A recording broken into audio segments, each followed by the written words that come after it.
বাংলা কি বলা হয়? ভেরি গুড, জয় বাংলা। অ্যাকচুয়ালি জয় বাংলা প্রথম উৎপত্তি হয়েছিল বাংলাদেশে 1971 সালে। তখন বাংলাদেশে প্রচুর পরিমাণে ভাইরাসটা স্প্রেড করে।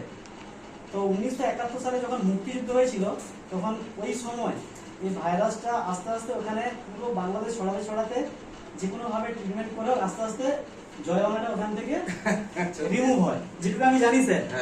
তো ওইখান থেকে এই জয় বাংলা কথাটার উৎপত্তি 1971 সালে মুক্তিযুদ্ধে ওরা অ্যাচিভ করে ব্যবহার, মানে ওরা জয় করে, আর তার নামানুসারে জয় বাংলা কথাটা আমরাও গ্রাম বাংলায় বলি যে আমার চোখে জয় বাংলা হয়েছে। কিন্তু অ্যাকচুয়াল মেডিকেল টার্মিনোলজিতে বলা হয় কনজাংটিভাইটিস, স্যার তাই তো? তো কনজাংটিভাইটিস, তো কনজাংটিভাইটিস হলে আমরা কি করব? কনজাংটিভাইটিস কাকে বলে, তার টাইপ কি, ট্রিটমেন্ট কি, প্রিভেনশন কি, এই জিনিসগুলো একটু টুকটাক শর্টে জেনে নিচ্ছি, ঠিক আছে? তো মোটামুটি কনজাংটিভাইটিস যেটা হলো যে inflammation and redness caused by bacterial infection, allergic infection এবং viral infection, that is conjunctivitis.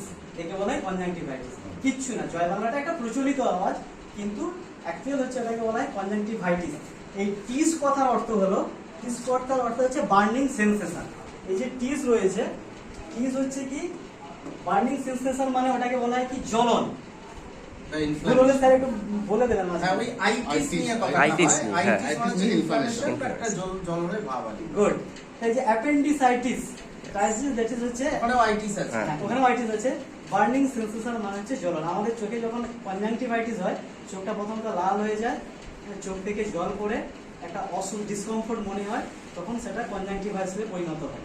এটা গেল একটা ব্যাপার। এবার হচ্ছে যেটা ব্যাপার সেটা হলো কত প্রকারের কনজাংটিভাইটিস হতে পারে। কনজাংটিভাইটিস কোনো অসুবিধা